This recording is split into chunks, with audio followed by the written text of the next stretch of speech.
G'day and welcome back to the Planet Sport podcast. I'm your host, Elliot Stevenson. Massive weekend of footy coming up. Obviously, got the AFL Preliminary Finals. We're going to predict week 3 of the NFL. We've got a UCL review Premier League weekend with 3 massive games. The NRL heads into semi-final weekend, and we've got the NBL starting tonight. So, yeah, let's crack into it. So, starting off with the massive game Friday night, Geelong hosting Hawthorn in a preliminary final. Uh, Huge game, huge stakes, massive traditional rivals. As a Cats fan, it's a bit nerve wracking, but yeah, let's crack into it. So I want to start off with the points of how I can see Geelong winning the game. Um, Obviously, the two sides met in round 6 early this year on Easter Monday. Cats getting up by 7 points in a bit of a thriller. So I've analysed that game, and I found that the Hawks were really dominant with uncontested footy. They won the uncontested ball 245 to 175. And the way they wanted to play was handball game. It was handball our defence, get run and try to break that effective Geelong defence, which has been so good over the last couple of years. So for me, I think if Geelong can stop that run off half back with the kickers that Hawthorn have, obviously the left footers, they got plenty of them. D'Ambrosio, Amon, uh, and then the run from Weddle and Impey and these kind of guys. So I think if Geelong can sort of quell that, keep it locked inside their forward 50 and don't allow uncontested marks, uncontested ball on the outside to Hawthorn's kickers. I think that's probably the key for them. We saw it with Brisbane. That was how Brisbane kind of got the better of Geelong throughout the season in the first 2 games, earlier in the season up at the Gabba, and then down at the Cattery, primarily coming from Dane Zorko and his effect, which in the qualifying final, I think that was Geelong's main focus. I think they executed brilliantly in that situation. So if they can do that again against the Hawks, which is probably the Hawks probably had the wood of Geelong for most of that game on Easter Monday. So if they can stop that's massive. And then also, I think getting the half forwards of Geelong into the midfield more. Sean Manor was huge earlier in the season in that game. Graham Eyes as well has gone into the midfield a fair bit. So if they can get those guys involved, I don't think Hawthorn really have the matchup for them. A lot of as I mentioned, a lot of their halfbacks are very offensive minded. Hardwick being the one that's probably going to be a lockdown sort of role, but the rest of them are quite tall and will probably be occupied. But I think Hardwick will have his hands full with a Dangerfield or a Stengel. So if Myers and Manor particularly can get into the midfield and sort of get the ascendancy in the middle, because I think that's where Geelong will have the ascendancy is in the middle. The Hawks, while they've been good there recently, I don't think they have the star power or the run, especially match up with Holmes and Smith. I don't think they really have the matchup for them because they don't have the running midfielders. Newcombe's been amazing. I think he's the key. If Geelong can stop him, that'll go a long way to them winning. And then Nash is in a bit of a tricky spot. I think him and Warple, they don't have the run or the speed to keep up with the Smith and Holmes. I think around the contest they'll be right. Once it gets to the outside, throughout the middle of the ground, I think that's where the Cats can really hurt the Hawks. And then, yeah, I think Reece Stanley is a massive watch. I think if Stanley plays, the Cats are sure favourites because it allows DeConing to go back instead of playing the ruck. And then that just sorts out their matchups perfectly. I think with Henry's probably the matchup for Gunston with his athleticism. He'll take Gunston out of any sort of aerial contest, which means he'll have to work hard up the ground and lead, which he has been doing very well, but I think Henry's got the speed to go with him and the smarts. And then O'Sullivan goes to Lewis. I think Lewis has not been great, and O'Sullivan's been exceptional for basically a first-year player. Sam de Koning then will go to Marbiel Char, which I think is a pretty even matchup across the board, which allows Tom Stewart really to play free. He doesn't really have to match up on at all, and he can just sit back and take intercept marks, which is what he loves doing. So yeah, I think defensively they're a great matchup, but then obviously if Stanley doesn't play, it pushes Blitzarves into the ruck and de Koning at times, which gives Hawthorn probably the height advantage, and it makes Stewart have to defend, which is really not what Chris Scott and the Cats want. I think Josh Weddle's a big watch for the Hawks. Where do they play him? I think that's a massive question. We've seen him play in defence majority of the season, and I think that's probably a safe bet to say where he'll start. But there's been talk of him going onto the wing to match up with Ollie Dempsey, which is interesting. I don't think that will happen personally. I just don't think the Hawks can risk that and allowing Dempsey to get out the back, which is what he wants. And then he has gone forward at times, Josh Weddle, and that would, I think, definitely create a headache for Geelong's defence. I think that's a weapon they could use, it whether it's him or Sicily that goes forward. I think that's a big watch. But I think he can be a key for them with his athleticism and his ability to take marks. And then, obviously, as I mentioned before, the uncontested ball is huge. If they can win that again, I think it's going to be pretty important for them if they can get uncontested footy around the back line and on the wings and really stretch the Geelong defence, make them defend the whole ground. I think that's Hawthorn's recipe. And then those half forwards can go to work and get it into Big Marby or whoever is leading out a full forward. I can't see it being a one-sided game whatsoever. I think it's going to be tight. It's going to be a moment sort of game. Who can create when they're forward. I think the ball's going to spend most of its time in Geelong's forward 50, and it's whether that Geelong can create turnovers and score from them, or Hawthorn can transition the ball, use the width, use their runners, use their kickers, get it forward and get pace on the footy to trouble the Cats' defence. It's going to be such a game of cat and mouse, whether the Hawks can bait Geelong into over-pressing or whether the Cats just pounce on any mistakes made by the Hawthorn backline.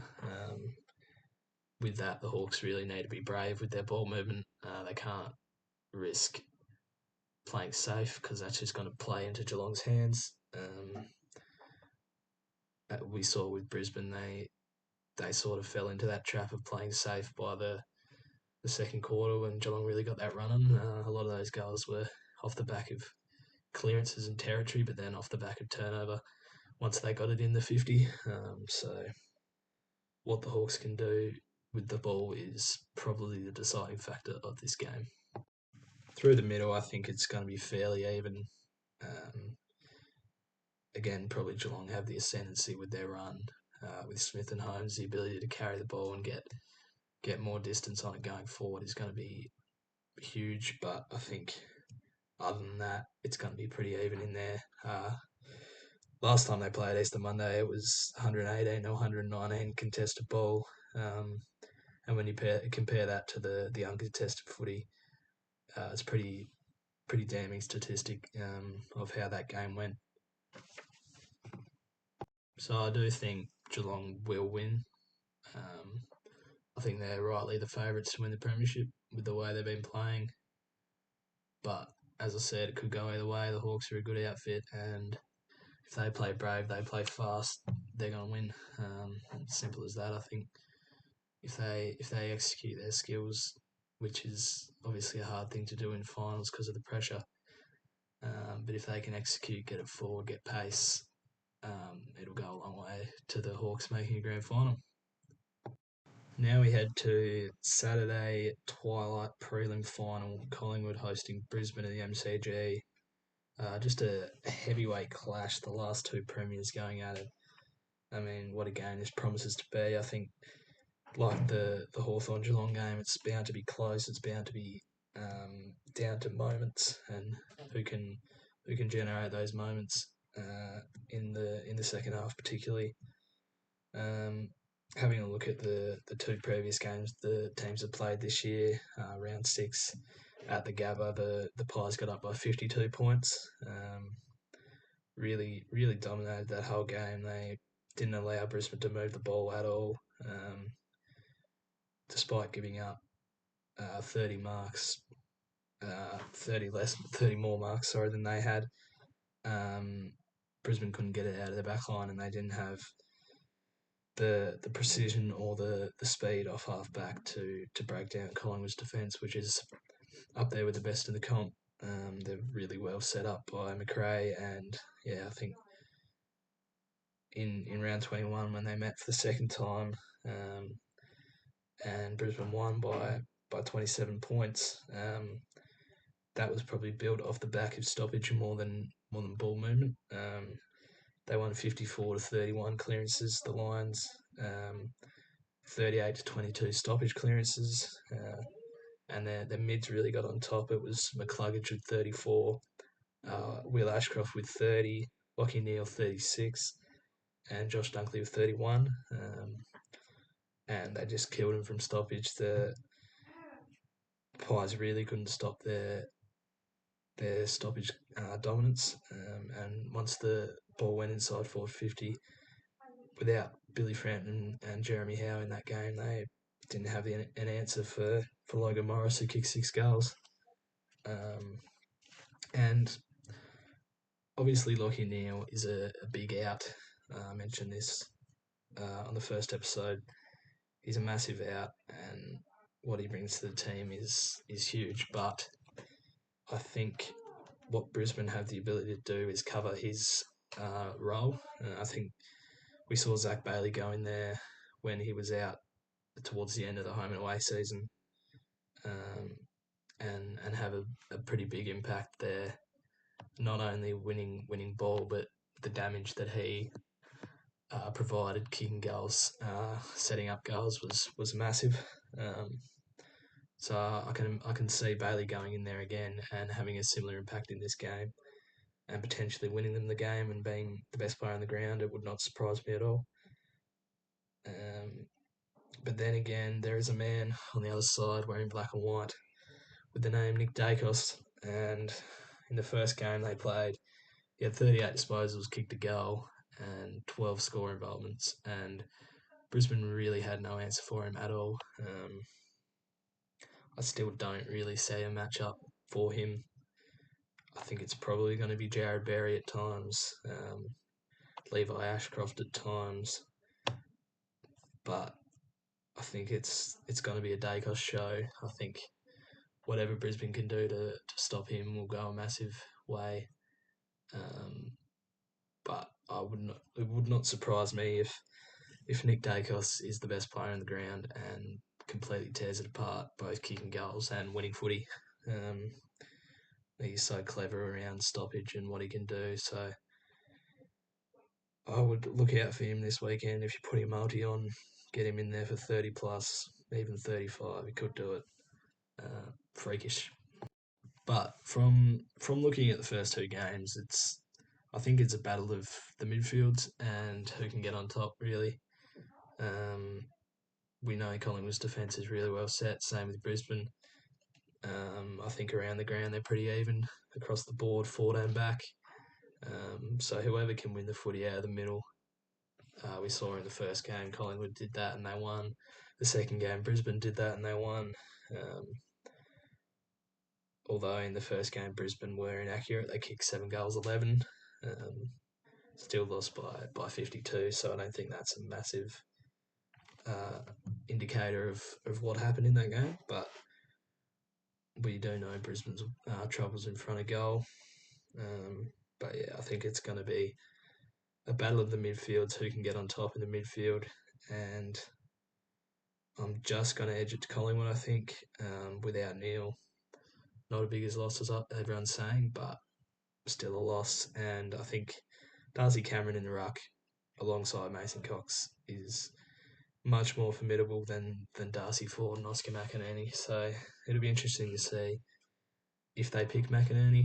I reckon they will, just because of the Twin Towers per se of Collingwood.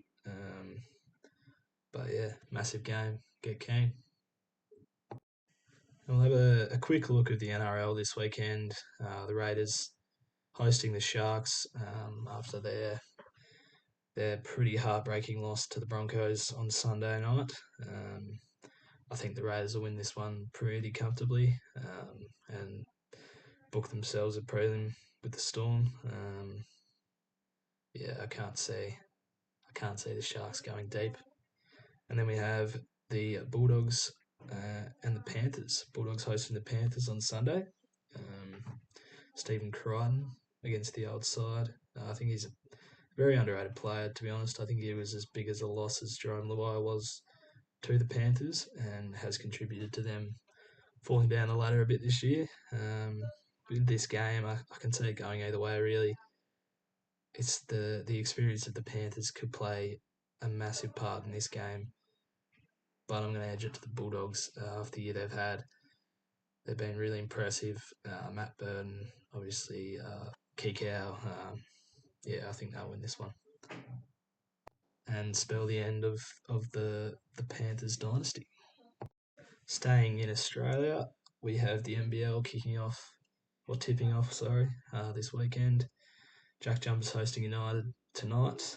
Big game to kick off the year. I haven't done a lot on this, but I think just a general overview. I've got top four teams. I think this will be this year. I think the Sydney Kings are favourites for me. What they've got with Delhi and Kendrick Davis, Xavier Cooks, I think that star power is enough to put them ahead of anyone else right now. Obviously, the reigning champion, Illawarra Hawks, will be very good again. They haven't really lost anyone. They've kept Tyler Harvey, so I think they'll be very competitive again. I've got the Perth Wildcats in there, even after losing Bryce Cotton. I think Christian Doolittle is a fantastic player. Dylan Windler is amazing, so I think they'll get there. And then my last team in the finals is the Cairns Taipans, with the addition of Jack McVeigh. Obviously got Sam Wardenberg still there.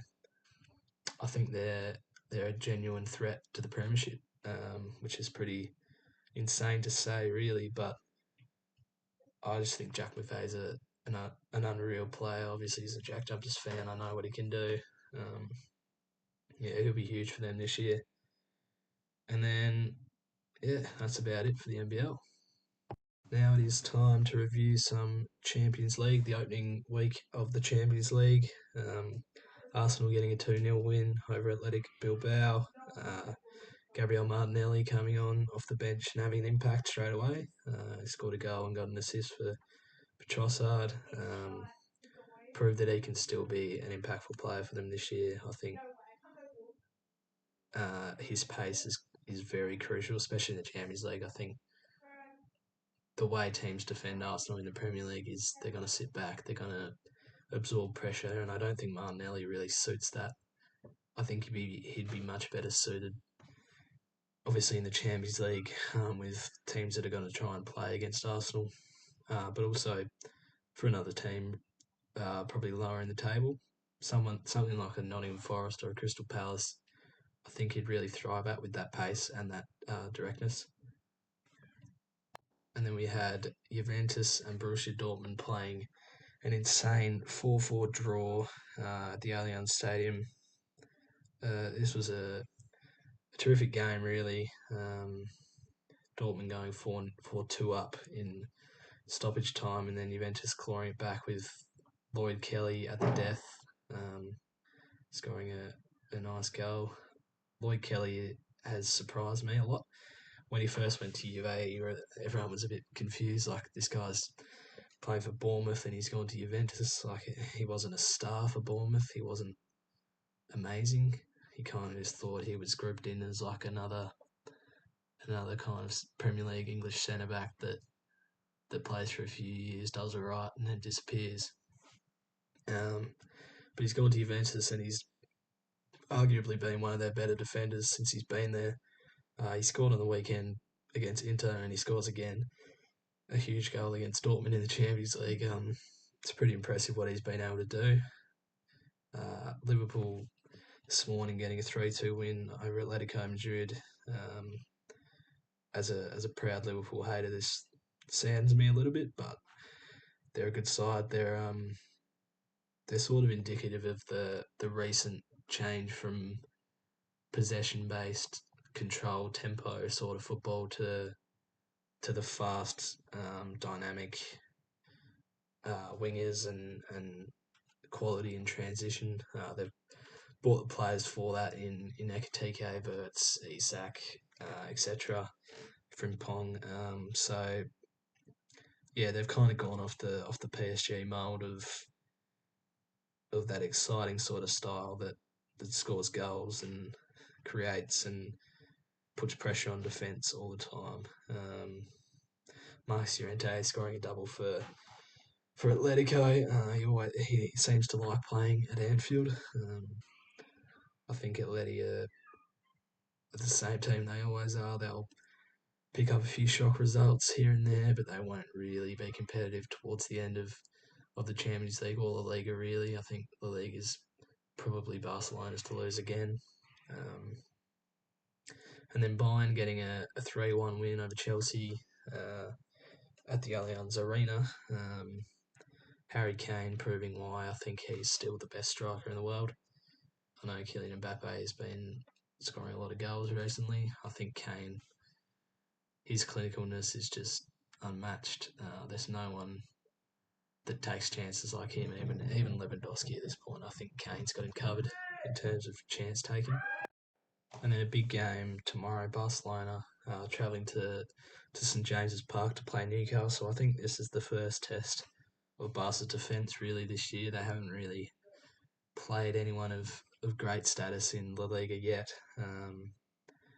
And we know about Barca's defensive struggles last year, probably what cost them the Champions League in the end against Inter in the semi-final. And then Newcastle with Nick Valtemata added, they're a really dynamic team, and I think if Barca can concede maybe one or keep a clean sheet, I think that'll go a long way. Obviously, no Yamal for them, so scoring goals might be a little bit harder.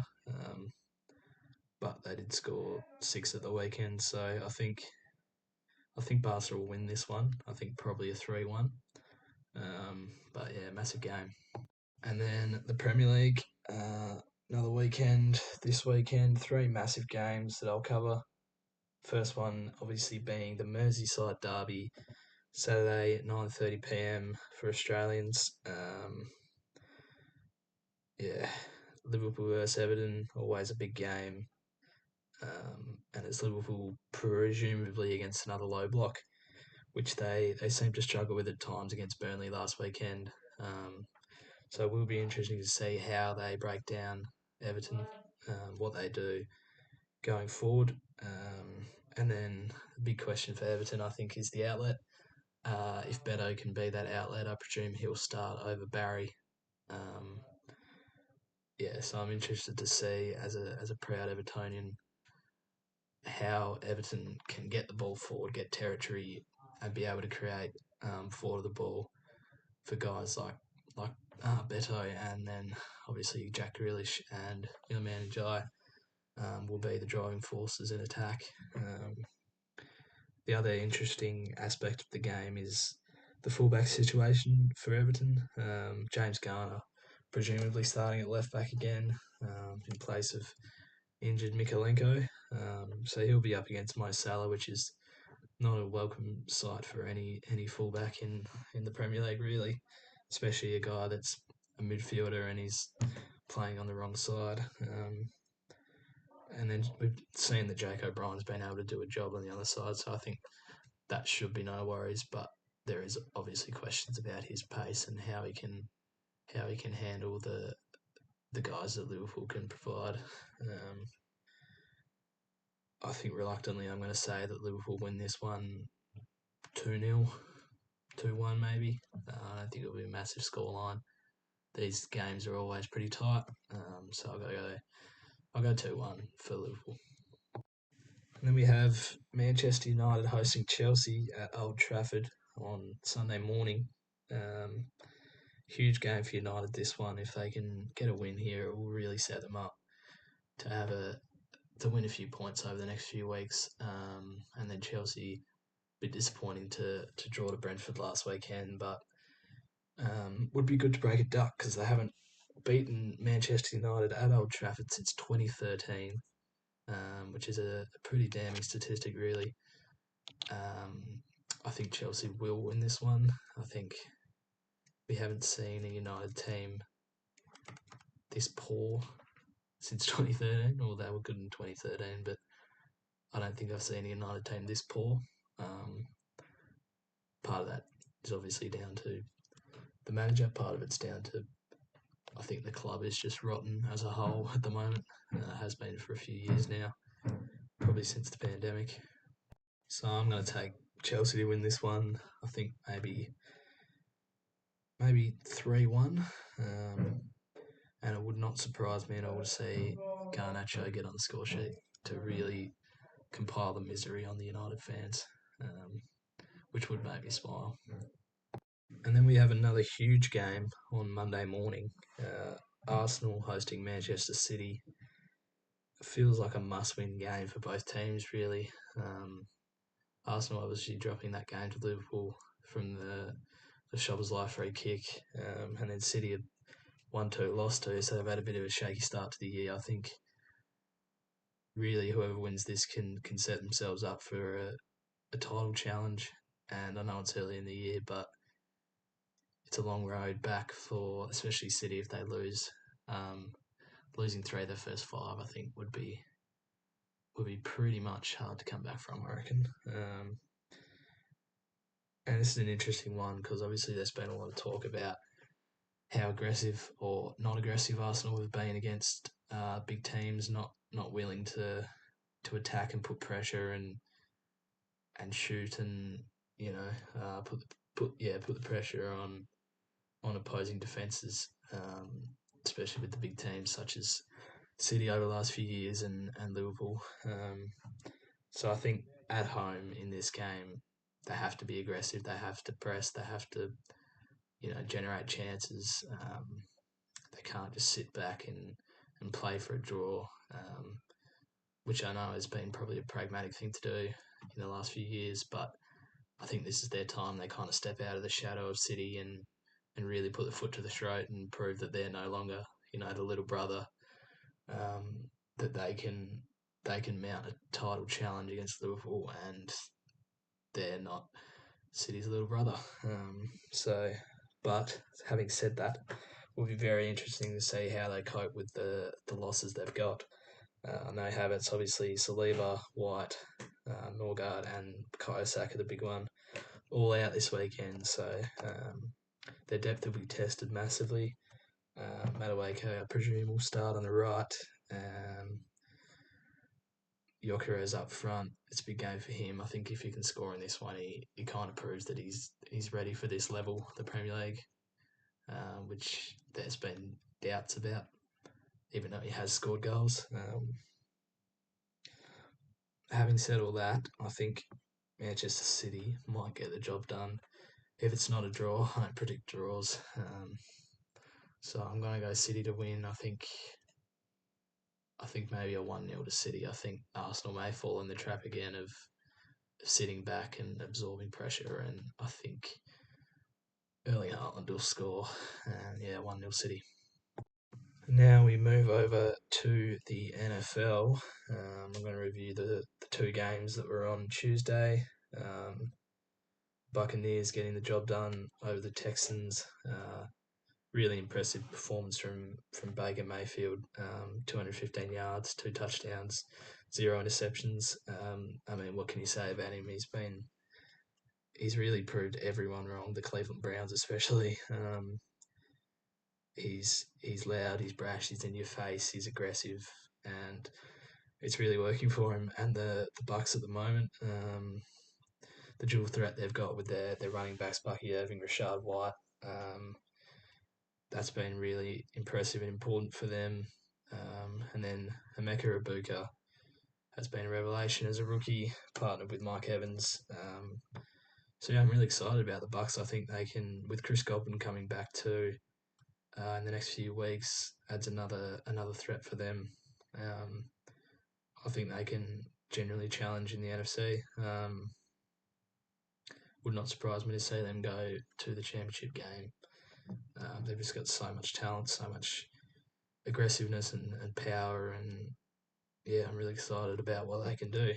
On the other side of the coin, Houston Texans start 0-2. They really need to find a way to score. They've got so much talent with Nico Collins and CJ Stroud, but they've scored 9 and 19 in the first 2 games, which is just not going to cut it in the NFL. I would like to see CJ Stroud be a little bit braver.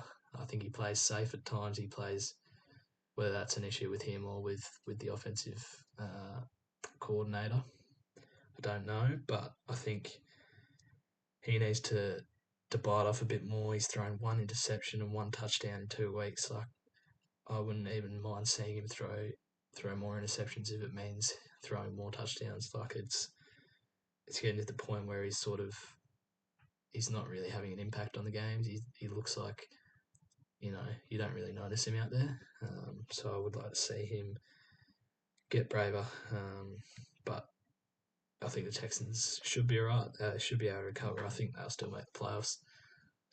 But yeah, not a great loss. And then we had on the Monday Night Football, or Tuesday morning, we had the Los Angeles Chargers going 2-0 to really put a foothold in top spot in the AFC West. So I think, they've been really impressive, beating the Chiefs, and then the Raiders, 2 division rivals. Justin Herbert's playing amazing, 242 yards, 2 touchdowns in this one. Their defence has proved how good they are too. Derwin James was amazing in that game. Khalil Mack came up with an injury. I'm not sure how long he's going to be out for, but that's a big one. But I think the Chargers, from here, they should win the division and make a deep playoff run. I think Herbert is pushing a case to be a top 5 quarterback if he's not already. And then the Raiders wasn't great for me. Gino looked pretty bad. He looked old.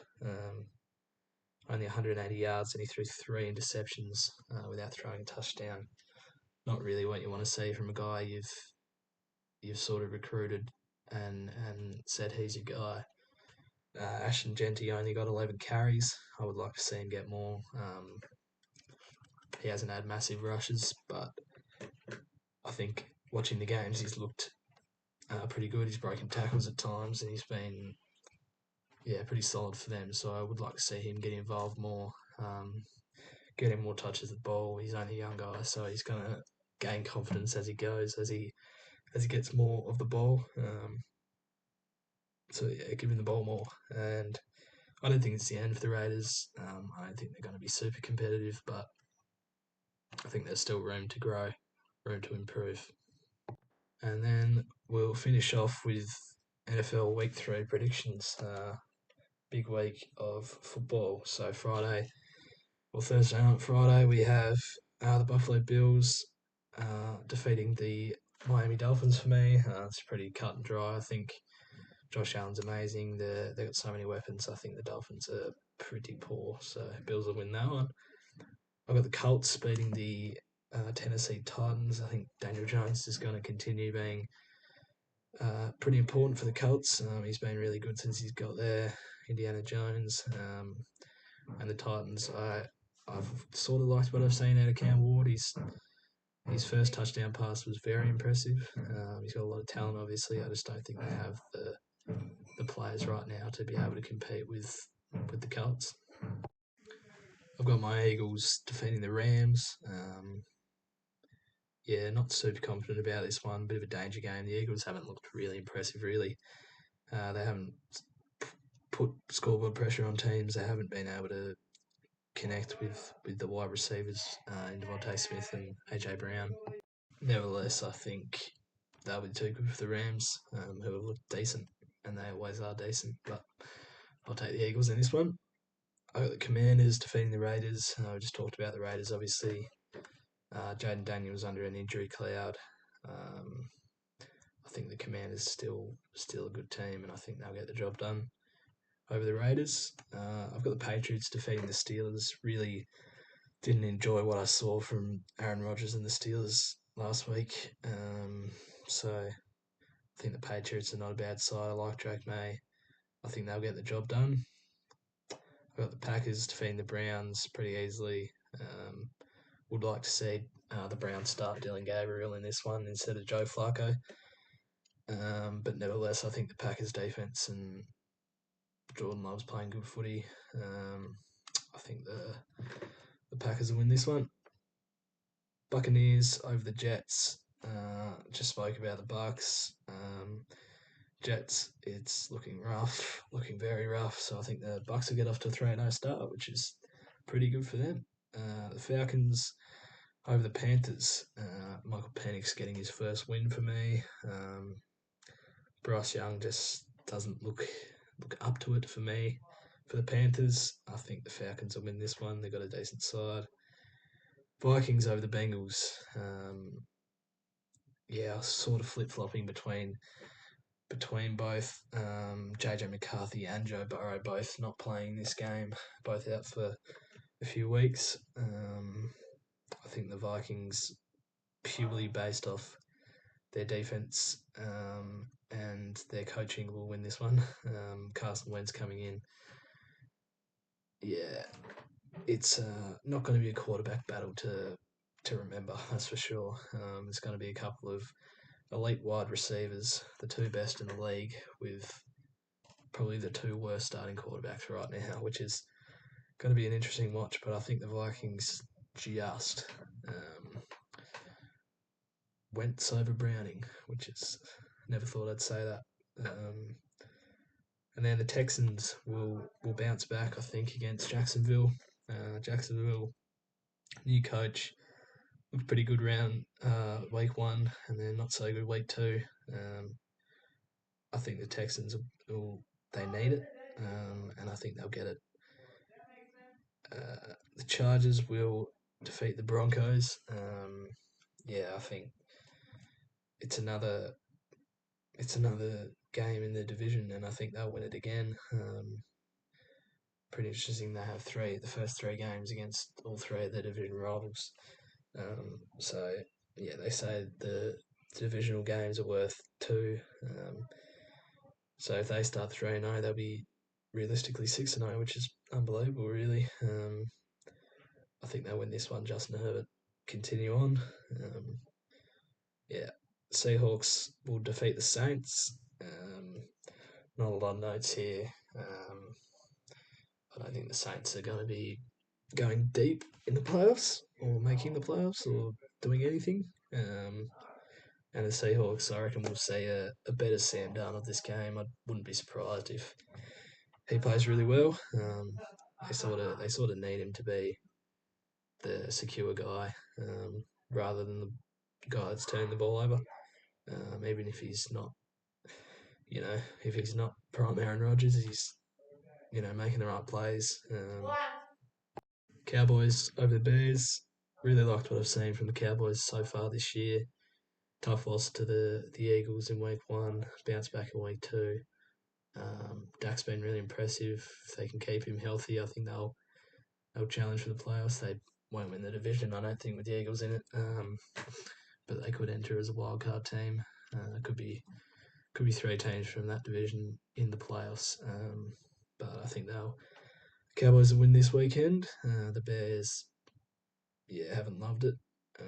So Cowboys for me. And then 49ers over the Cardinals. I've gone Mac Jones, obviously subbing in for the injured Brock Purdy.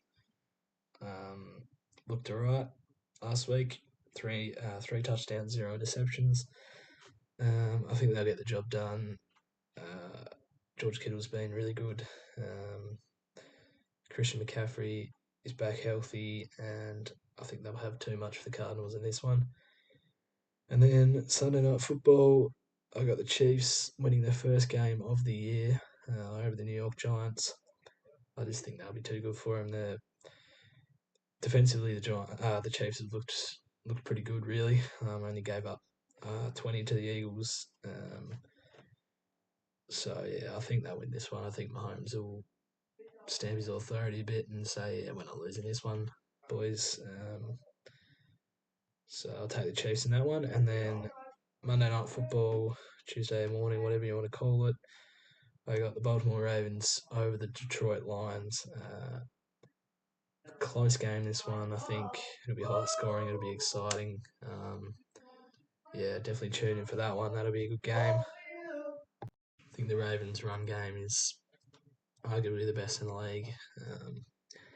Lions looked really good last weekend. Scored 52 points. Obviously, I think the Ravens at home will get the job done.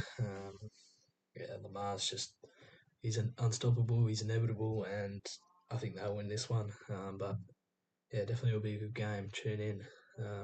That's all for me for the second episode of the pod. Thanks for tuning in, and enjoy your weekend.